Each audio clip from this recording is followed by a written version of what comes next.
Hello, this is Mrs. Ross, and this is Module I, Unit 1, Lesson 2 notes. We're going to go through this fairly quickly, so if you need a pause to write things down, that would be fine. This is found in your book. Okay, example of kinetic energy on page 25, right here. So whenever an object is moving, it has the ability to do work.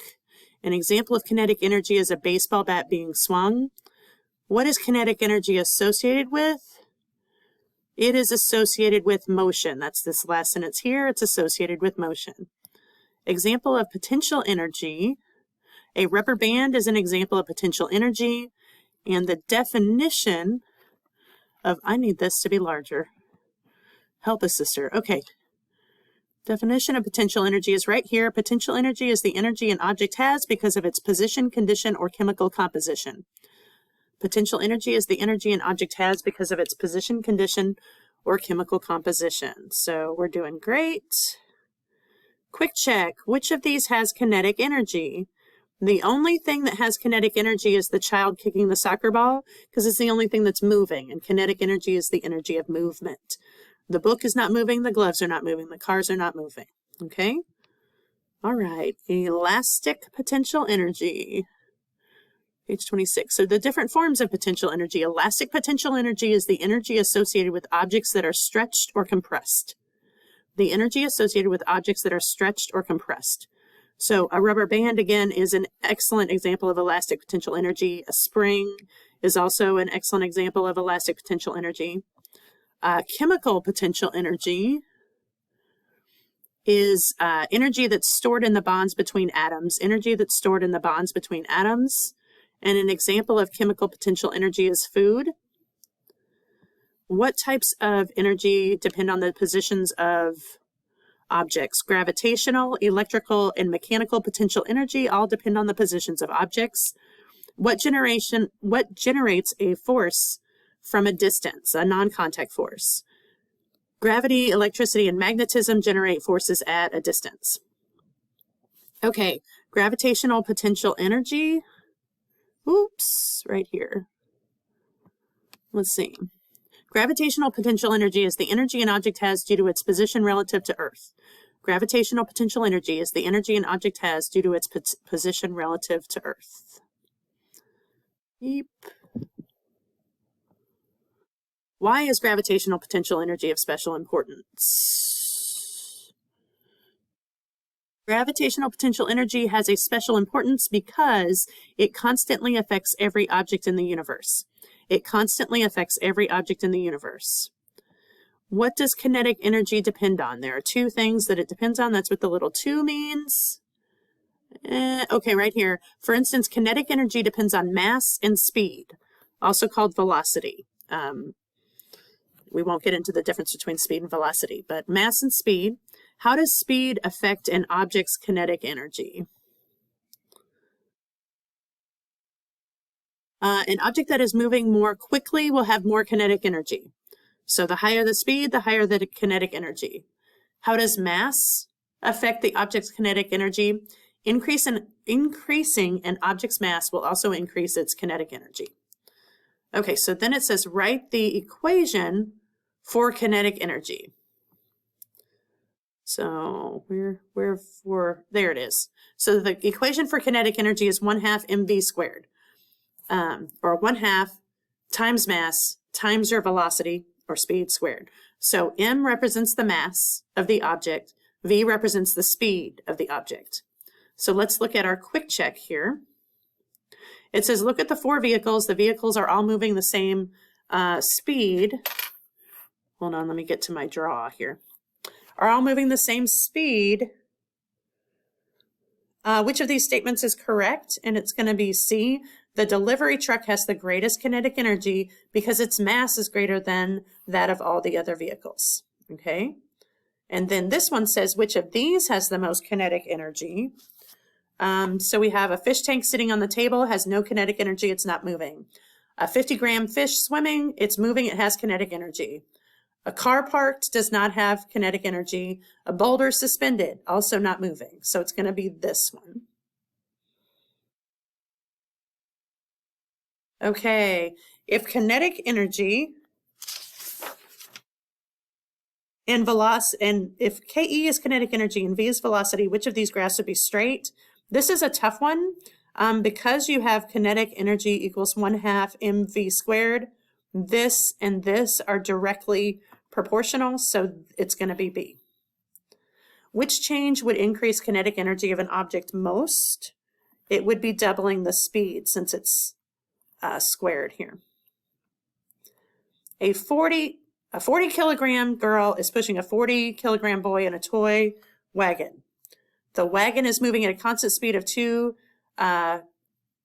meters per second. What is the combined? So they're asking us to work it out.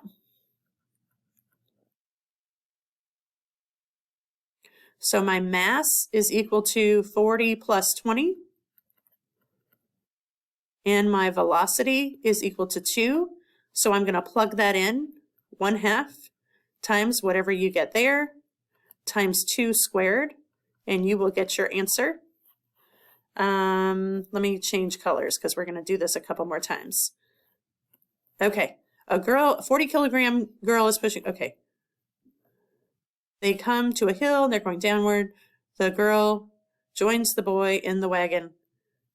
What is their combined KE? So here you have your mass. You're going to use the same formula right here.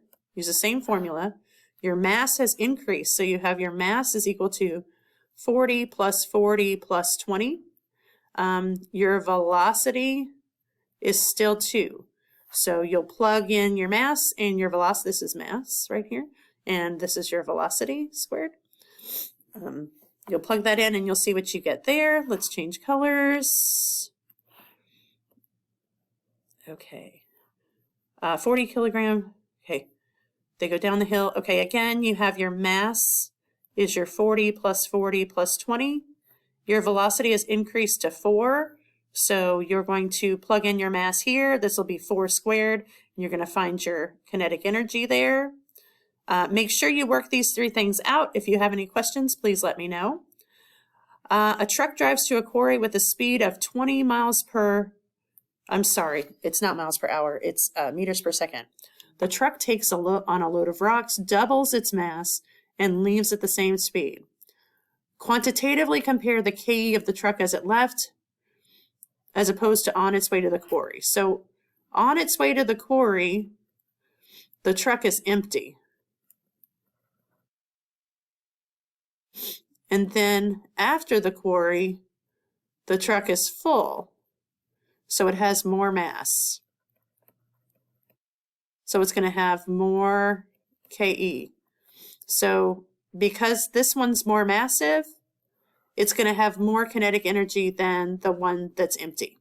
The speed is the same, so speed is not a factor here. Speed, not factor. Non-factor. Okay, what's this? The loaded truck comes to a hill and its speed slows to 10 meters per second. Compare the kinetic energy of the loaded truck before. Okay, so which means the mass is going to be the same. So mass before is equal to mass after. So the KE is 1/2 mv squared. Before it hits the hill, it'll have more KE because after the velocity reduces, KE will decrease. I hope that makes sense. I hope you can read that. Okay, let's keep going. 3 things that gravitational potential energy depend on. The gravitational potential energy of an object depends on the object's height, mass, and gravity. I think I may have told some people something different, so you're going to want to check that. When objects are stationary or not moving and they are the same height, which object, the more massive one?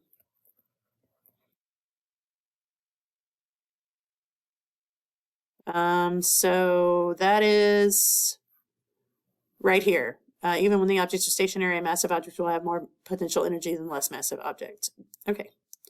The equation for potential energy is PE is equal to mass times gravity times height, where M represents mass, G represents gravity, and H represents height. What is the acceleration due to gravity on Earth? That's right here in the middle. It's 9.8 meters per second squared. Is an object with only potential energy moving? No. Where would I find that? Other than I just know it. Unlike an object with kinetic energy, an object with only potential energy is not moving. Okay, so let's continue to the next. A seabird. What? Where is this? There it is. A seabird builds its nest on a ledge above the ocean where it fishes for food. When does the bird have the most potential energy? Let's see. When it's most potential, keep in mind, we're not talking about kinetic.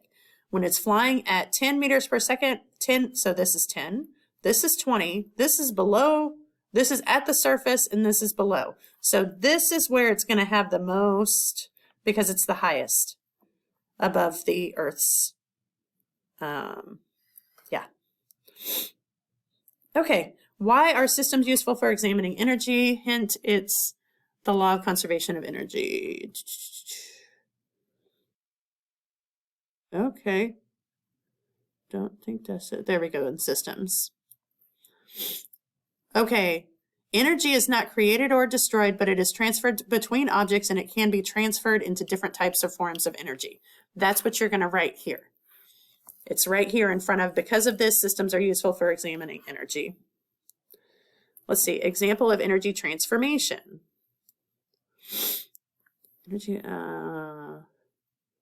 so if you hold a ball above your head, and then if you drop the ball, the energy is going from potential to kinetic as it goes towards the Earth, it says right here. Example of conservation of energy.